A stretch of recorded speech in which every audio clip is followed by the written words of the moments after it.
Imagine living in a world where there are few distractions, where you are free to live 100% in the now.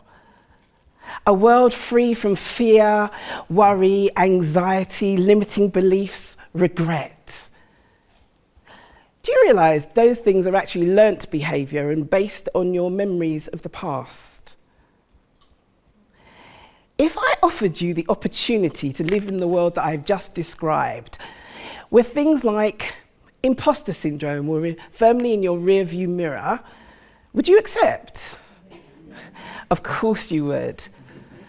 But what if I then told you that the price you had to pay, there's always a price, was loss of memories of your past, things you've learned, places you've visited, people you've met, those wonderful moments?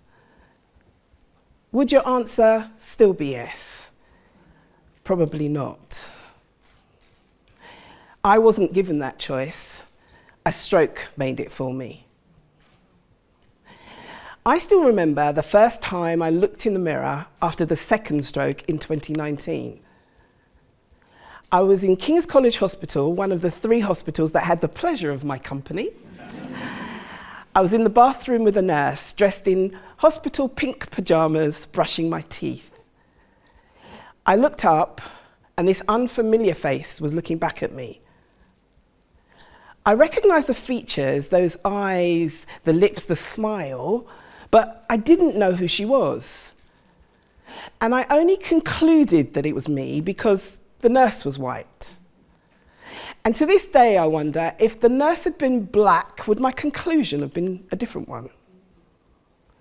I'm living with retrograde amnesia and only 4 years conscious memory. And amongst other things, I have difficulty recognising faces. So please don't take it personally if I don't recognise yours. After all, I didn't recognise my own. Do you realise that a mirror doesn't give you a reflection of who you are, but rather who you think you are? And I didn't have a clue. And to add to the confusion, this face kept showing up time and time again.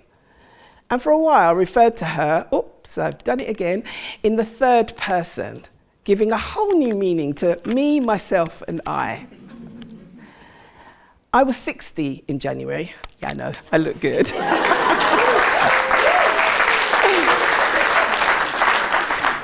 But the run-up to that birthday was a challenging one, because I had no memories of the road that I travelled to get there.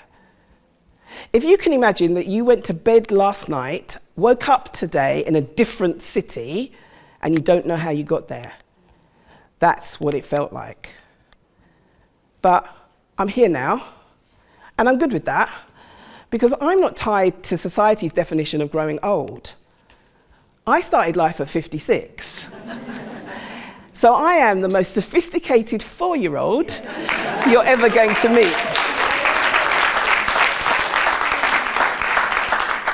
Memory's a strange thing. I remember the date of the Battle of Hastings, 1066. But I've got no recollections of my childhood. I'm an adult, so I know I was a child, but that's my only connection. And I have no memories of being with my mum, and I have no opportunities to create new ones because she died 28 years ago. But I'm still here, I'm still smiling, and I live in that world I described for you earlier. My world is free from fear, worry, anxiety, regret, limiting beliefs, imposter syndrome, because I have no frame of reference or definition for any of those things or the emotions attached to them. So maybe memory loss isn't such a bad thing.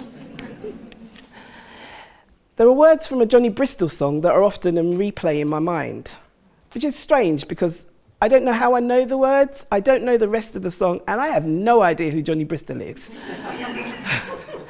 But the words. Don't panic, I'm not going to sing. I may be gifted in many areas, but God is reminding me that singing isn't one of them. Those words, memories don't leave like people do. They always stay with you. Whether they've been good or bad, they're never something that you had. In a world where memory loss is on the increase, we know, and many of us firsthand, that memories are not as loyal as those lyrics may suggest. We're living in a visually driven world. I'm standing in front of you with significant disabilities that dictate how I navigate my way through life. But you are finding that hard to believe because I don't look the part. We only take notice if we can see the things that people around us are being challenged by. I went to the Disability Expo recently at the London ExCeL. Over 85% of the exhibitors were for people with physical disabilities. I felt excluded. I cried. We talk about inclusion, but so many people are being excluded. But we do things based on the past, and that is how we've always done things. Memory and identity are undoubtedly linked. Who you choose to be and how we expect others to be are based on what's happened before. But that is then, and this is now. And surely you, me, society have got a responsibility to be kind to people that may need an extra hand to navigate the sea of life. In fact, if we made kindness a way of being, that would change everything for everybody. In order for all of us to keep moving forward, we have to let go of the past as our only guide. But we are so attached to memory. Any moments of memory loss, we focus our attention on regaining those memories and reconnecting to the past. A recent conversation with my neuropsychologist made me laugh. She said she wanted to explore what was preventing the memories from coming through. I had to remind her that whether I remembered what happened before 2019 or not wasn't going to help me to navigate the way forward. Maybe it would be good to remember, and then again, maybe not. But in order to move forward, bearing in mind I can only start from here, it's about tools and strategies to navigate the way forward. I want to remind you, you can only get there wherever there is for you from where you are right now. So, memories are powerful things. But I see a memory a bit like a runner in a relay team. So somebody runs the first leg, your memory runs that first leg for you. But you have to take it from there. And you can't look back at how it is that that leg's been run to help you to run forward. We have to choose. We have choices. And memory is such a powerful tool. We choose what it is that we hold on to. The mistakes, the hurt, the pain, the loss, the lack. Or the richness that we've gained from the journey that we've travelled. But we get to choose. But we don't realise that. Memory shapes our identity, but it doesn't define it. The choices we make do. What choices are you making for yourself or for others? Think about it. I want to remind you that at any given moment in time, you have a choice, even when it doesn't look like that. Last month, I was on the BBC. This month, I'm standing on the TEDx stage on the infamous red dot. And moving forward, I intend to be on bigger and bigger stages.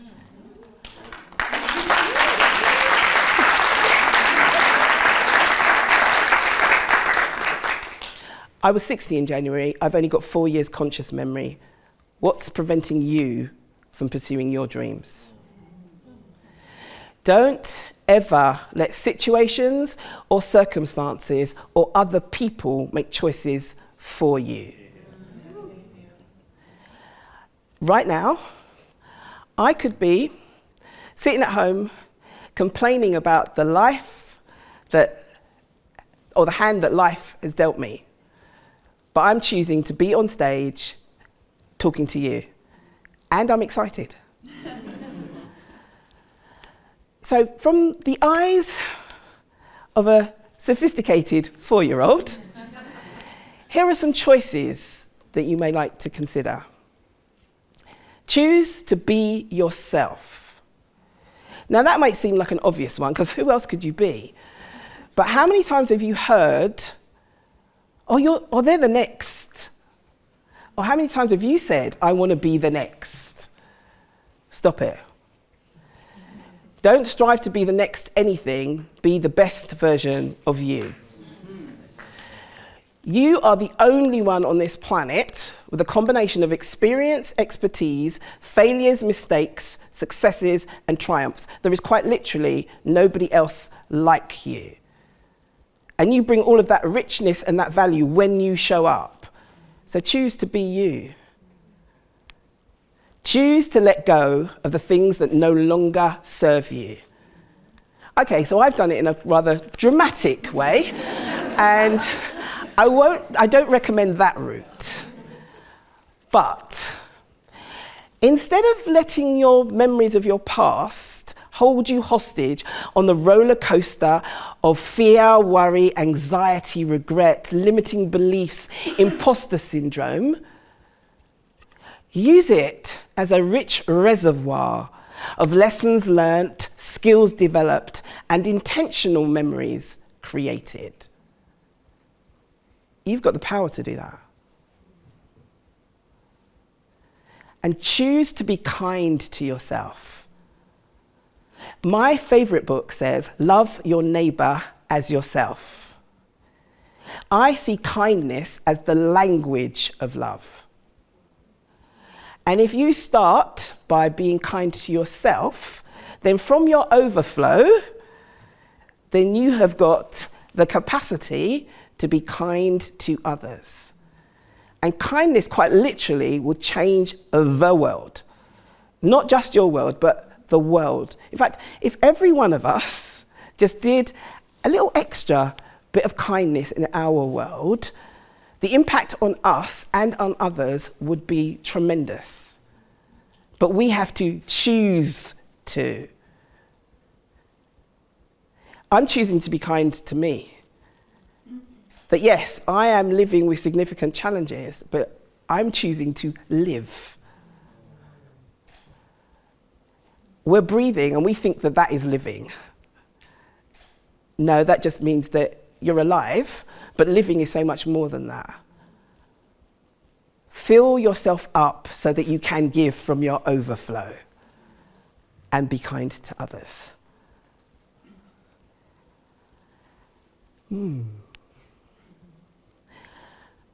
you realize the moment you open your eyes, the door to possibility is flung wide open? Choose to be kind to the boy or the girl in the mirror and make every possibility count. That's me.